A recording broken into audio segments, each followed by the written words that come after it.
കേരള കർഷക തൊഴിലാളി ക്ഷേമനിധി ബോർഡിന്റെ ആഭിമുഖ്യത്തിൽ അംഗങ്ങളുടെ മക്കൾക്കുള്ള വിദ്യാഭ്യാസ അവാർഡുകൾ വിതരണം ചെയ്തു. Kozhikode corporation mayor M Bhaskaran ഉദ്ഘാടനം നിർവഹിച്ചു. കോഴിക്കോട് ജില്ലയിലെ കർഷക തൊഴിലാളികളുടെ മക്കളിൽ SSLC +2 പരീക്ഷകളിൽ ഉന്നത വിജയം നേടിയവർക്കായി ക്ഷേമനിധി ബോർഡ് ഏർപ്പെടുത്തിയ വിദ്യാഭ്യാസ അവാർഡുകളാണ് വിതരണം ചെയ്തത്. ജില്ലാ സഹകരണ ബാങ്ക് ഓഡിറ്റോറിയത്തിൽ നടന്ന പരിപാടി മേയർ എം ഭാസ്കരൻ ഉദ്ഘാടനം ചെയ്തു.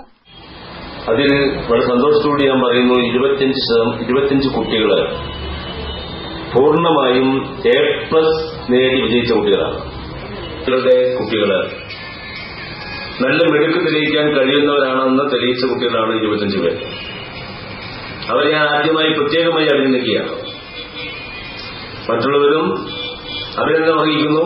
അവ 401 പേര് ഉയർന്ന മാർക്ക് എല്ലാവർക്കും A+ നേടിയവർക്കാണ് തുടർന്ന് നല്ല ഒരു A. പത്മനാഭൻ അധ്യക്ഷത വഹിച്ച ചടങ്ങിൽ P. Mohanan, Sreedharan Menachery, M. Narayanan, TPM തങ്ങൾ, VK അയ്യപ്പൻ, KN ശിവരാമൻ തുടങ്ങിയവർ സംസാരിച്ചു. News bureau, Kozhikode.